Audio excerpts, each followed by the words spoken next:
Hi అండి అందరికీ. Summer వెకేషన్స్లో Gujarat అంతా అలా చుట్టేసి వచ్చేసాం. ఫ్యామిలీ ట్రిప్ వేసామండి. చాలా హ్యాపీగా అనిపించింది. హైదరాబాద్లో ఫ్లైట్ ఎక్కి వడోదరలో ల్యాండ్ అయ్యాము. అక్కడి నుంచి ఫ్యామిలీ అంతా కలిసి మినీ బస్లో కెవాడియా వెళ్ళి అక్కడ ఒక హోటల్ రూమ్ తీసుకొని అక్కడి నుంచి మేము ఆటోలు మాట్లాడుకొని ఫ్యామిలీ అంతా స్టాచ్యూ ఆఫ్ యూనిటీని చూడడానికి వెళ్ళామండి. ప్రతి ఒక్కరు వీలుంటే మాత్రం చూడవలసిన ప్లేస్ అండి. అక్కడ ఆటోలు చూసారా ఎంత చిన్నగా ఉన్నాయో. ఇందులో ముగ్గురే కూర్చోగలరండి.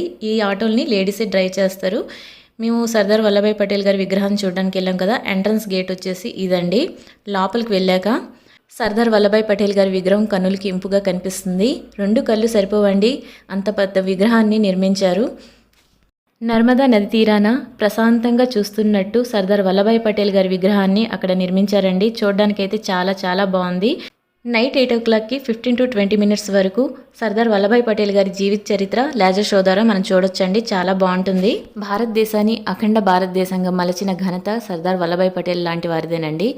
ఎన్నో ముఖ్య సంస్థానాలు భారతదేశంలో విలీనం కావడానికి ముఖ్య కారకుడు సర్దార్ వల్లభాయ్ పటేల్ గారేనండి. ఈ విగ్రహం కింద మ్యూజియం కూడా ఉంటుందండి. ఆ వీడియో లాస్ట్లో యాడ్ చేస్తాను. ఇప్పుడైతే లేజర్ షో చూసేది కదండి. किसान का बेटा था वो दृढ़ता का भंडार, वल्लभ भाई पटेल नाम कहलाता था सरदार। कृषक कार्मिक जनगण से था उसको प्यार अपार, अखिल देश ने उसे रहनुमा किया था स्वीकार। गांधी बापू का शिष्य, सत्य अहिंसा का अवतार, किंतु एक भारत करने को धर लेता हथियार। लौह पुरुष संबोधन था वो लोहे की दीवार। तेज पुंज तुम, शक्ति पीठ तुम, बल का सागर अपरंपार। ऋणी देश का नम्र नमन तुम स्वीकारो सरकार।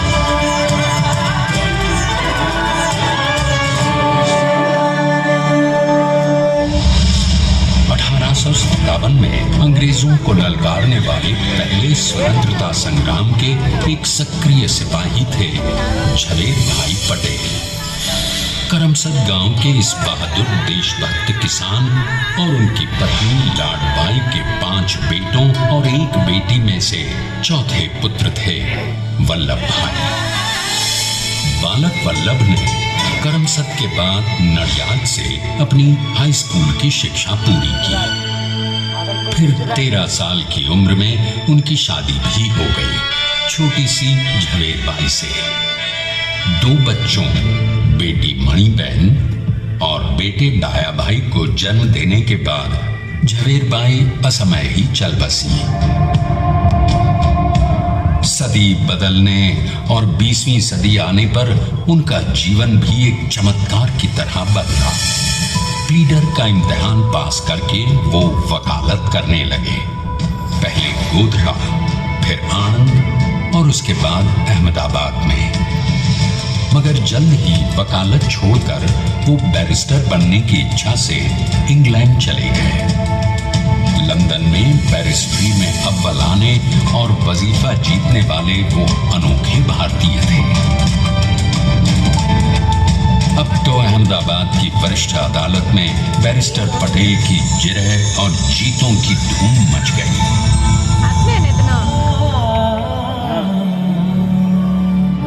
तभी एक युग पुरुष ने वल्लभ भाई के जीवन की धारा ही बदल दी। दक्षिण अफ्रीका में सत्याग्रह के अहिंसक अस्त्र से गोरे शासकों को सबक सिखाकर भारत वापस आए बैरिस्टर मोहनदास करमचंद गांधी से मिलकर वल्लभ भाई ने अपने कुछ वर्षों से सीखे विदेशी व्यवहार और संस्कार हमेशा के लिए त्याग दिए और अब वो अपने खेड़ा के किसानों को हक दिलाने के लिए बापू के साथ आंदोलन में कूद पड़े। अब उनके पैरों में जूते नहीं, गांवों की धूल थी। हृदय में भारत भूमि की शस्य श्यामला धरती। मन में थे गांधी और मस्तिष्क में एक नए स्वतंत्र भारत का सपना।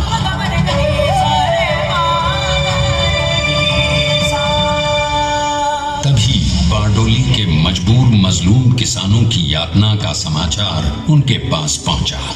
तुरंत वल्लभ भाई वहां पहुंचे और यूं शुरू हुआ भारत का सबसे बड़ा और सफल किसान आंदोलन बारडोली। वल्लभ भाई ने बारडोली के 87,000 किसानों को ऐसा अटल अडिग अचल मनोबल दिया कि अंग्रेजी सरकार हिल गई और 1 बरस के बाद उनका लगान माफ कर दिया गया। अब तो पूरे देश में लोग वल्लभ भाई के नाम की कस्में खाने लगे। स्वयं महात्मा गांधी ने कहा, अब वल्लभ भाई मेरे शिष्य या साथी नहीं, सारे देश के सरदार हैं। और देश को मिल गया एक अनोखा असरदार सरदार।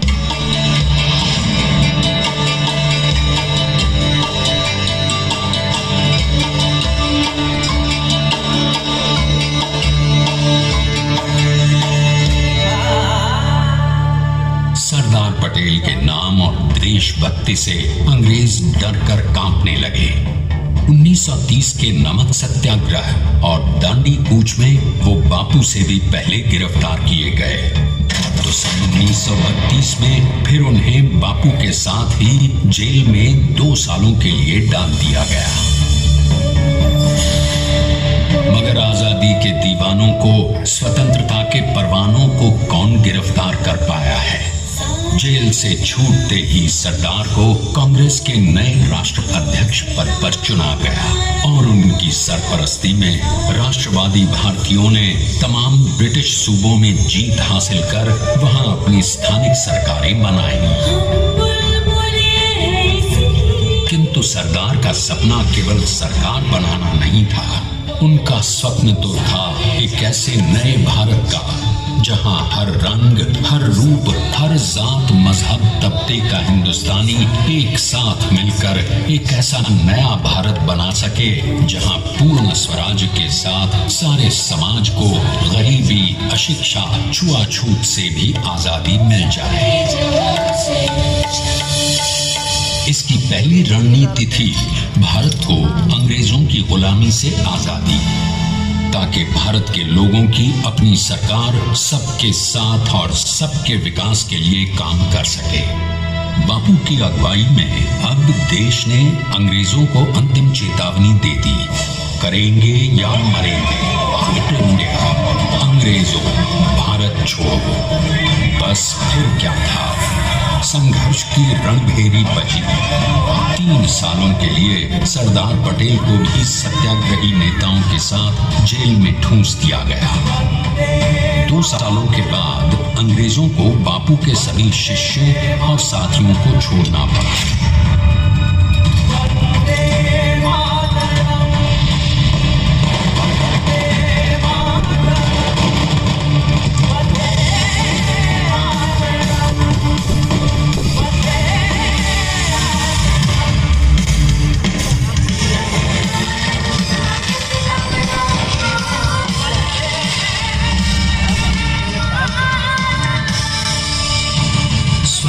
के स्वप्न के सच होने के साथ अब सरदार पर कई एक नई जिम्मेदारियां थीं। आने वाली आजादी की तैयारी और एक नए भारत के लिए नए लोकतांत्रिक संविधान की संरचना। जैसा उनके साथी ने खुद कहा था, सरदार ने ही छेनी हथौड़ी लेकर एक नए भारत को उकेरा है।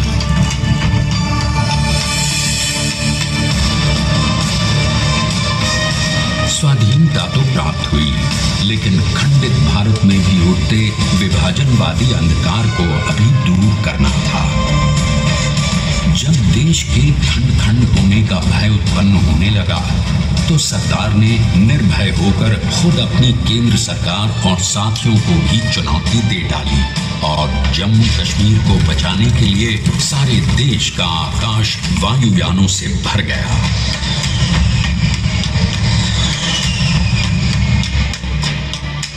और फिर हैदराबाद और जूनागढ़ के भारत में विलयीकरण को पाकिस्तान से चुनौती मिली। सरदार चाहते थे कि देश की 1 इंच धरती अब और विभाजित नहीं होनी चाहिए।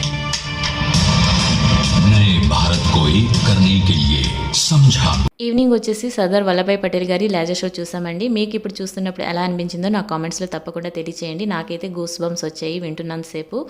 లోపల ఉండే మ్యూజియం చాలా చాలా పెద్దండి. ఇందులోనే మనకి లిఫ్ట్ కూడా ఏర్పాటు చేశారు. లిఫ్ట్ ఎక్కింది దిగింది నేను షూట్ చేయలేకపోయానండి. లిఫ్ట్ ఎక్కి 45వ అంతస్తుకు వచ్చాక లోపల ఈ విధంగా చాలా స్పేసియస్గా ఉంటుంది. సర్దార్ వల్లభాయ్ పటేల్ గారి విగ్రహం ఐరన్ రాడ్స్తో నిర్మించారండి. అంత లోపలంతా ఈ విధంగా ఉంది. మనం చాలా హైట్లో ఉన్నాము.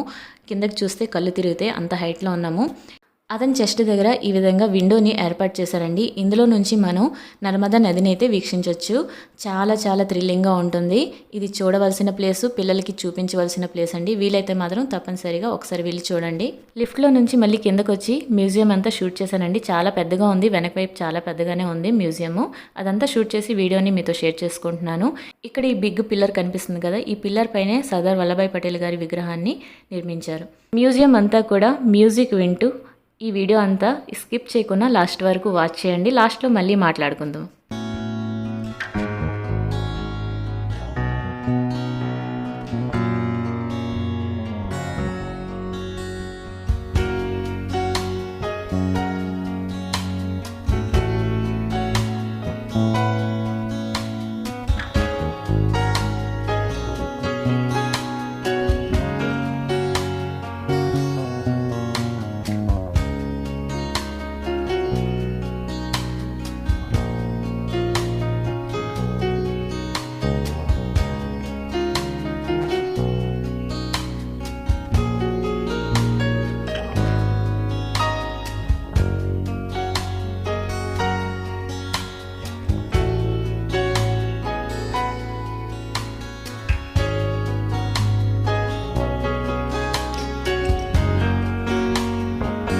సర్దార్ వల్లభాయ్ పటేల్ కోసం మీకు తెలిసిన విషయం కామెంట్ ద్వారా నాతో తెలియచేయండి.